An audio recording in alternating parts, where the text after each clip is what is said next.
Bismillahirrahmanirrahim, starting with the name of Allah, which is specially merciful and entirely merciful. आज की जो हमारी video है वो है फोर्स के मुतालिक chapter number 3 dynamics 9th class physics. इसमें हम फोर्स को डिफ़ाइन करेंगे प्लस इसके जो मैथमेटिकल यूनिट्स हैं उसको करेंगे डिफ़ाइन और नेचर ऑफ फोर्स को हम देखेंगे। तो चलते हैं, आगाज़ करते हैं अपने लेसन का। डिफिनीशन की अगर इसकी बात की जाए तो यहाँ पे इसकी 2 डिफिनीशन बनती हैं, ठीक है, बल्कि 3 बनती हैं, 1, 2 एंड 3, ठीक है। अगर हम इस बार जुमले में बात करें कि force is an agent which moves or tend to moves a body, ठीक है, जो एक बॉडी को हरकत देता है या कोशिश करता है एक बॉडी को हरकत देने की। Stops or tend to stops, या एक बॉडी जो है मिसाल के तौर पे वो मूवमेंट पे है, यहाँ से गिर रही है, यहाँ तक उसने पहुँचना है, ठीक है, तो यहाँ पे फोर्स उसे स्टॉप कर सकती है।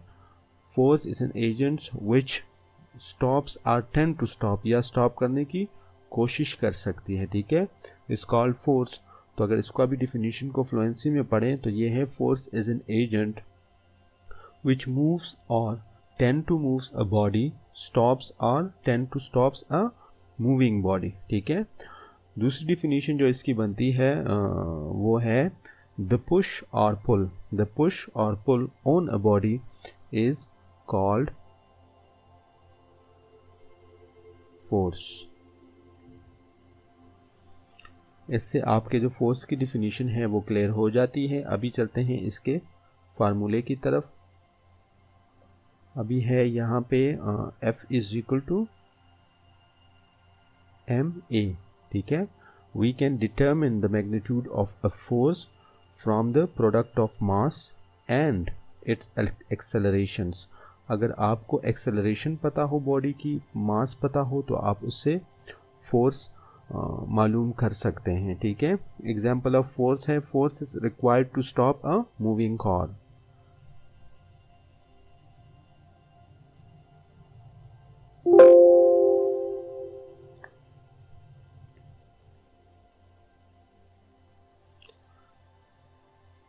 मिसाल के तौर पे एक मूविंग कार है, इस साइड पे जा रही है, ठीक है। आप जब इस पे फोर्स अप्लाई करते हो तो फोर्स से ये रुक सकते हैं। यहाँ पे कैसे फोर्स अप्लाई करेंगे आप? ब्रेक्स लगा के, ठीक है। ब्रेक्स लगाने से आपकी कार रुक जाएगी, तो आपने फोर्स अप्लाई किया। Force is required to move a chair, ठीक है। यहाँ पे मिसाल के तौर पे अगर एक चेयर पड़ी है, ठीक है,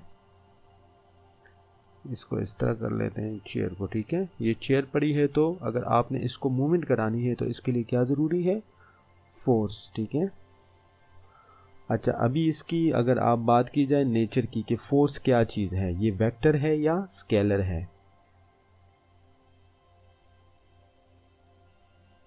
अच्छा, तो फोर्स चूँकि यहाँ पे है वो है वेक्टर क्वांटिटी है, ठीक है। क्योंकि फोर्स के लिए आपको क्या चीज़ चाहिए होती है? मैग्नीट्यूड चाहिए होता है और प्लस डायरेक्शन, दोनों चीज़ें चाहिए होती हैं। अगर इसके यूनिट की बात की जाए कि इसके इकाई क्या है, यूनिट,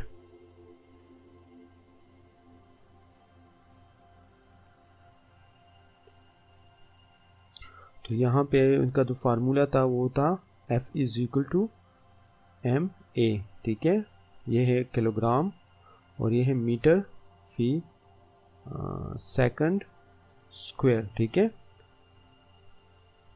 और इसको हम शॉर्ट में क्या कहते हैं? न्यूटन। उम्मीद करता हूँ आपको जो ये है अब तक समझ आ चुकी होगी। अभी डिफिनीशन ऑफ यूनिट, ठीक है। डिफिनीशन ऑफ न्यूटन आप किस तरह करेंगे वो भी आप इसके फार्मूले की मदद से करेंगे। आप इकाई लिखेंगे, ठीक है। फोर्स की क्या इकाई है? यहाँ पे 1 न्यूटन, ये ऑलरेडी हम पढ़ चुके हैं, ठीक है। मास की क्या है? केजी, किलोग्राम, ठीक है, मल्टीप्लाई बाय 1 मीटर फी स्क्वायर, ठीक है। तो इसको डिफाइन हम कैसे करें? Force is said to be 1 newton. Force 1 newton होगा अगर if a body of 1 kilogram, एक बॉडी जिसका मास 1 किलोग्राम है, वो क्या करे, produce in acceleration of 1 metre per second square. तो वर्क जो न्यूटन होगा वो, सॉरी जो फोर्स होगी वो 1 न्यूटन होगी। ये जो है ना, ये इसकी डिफिनीशन हो गई। उम्मीद करता हूँ आपको जो मेरी वीडियो है वो समझ आ चुकी होगी। Thank you for watching my video. Allah हाफिज़।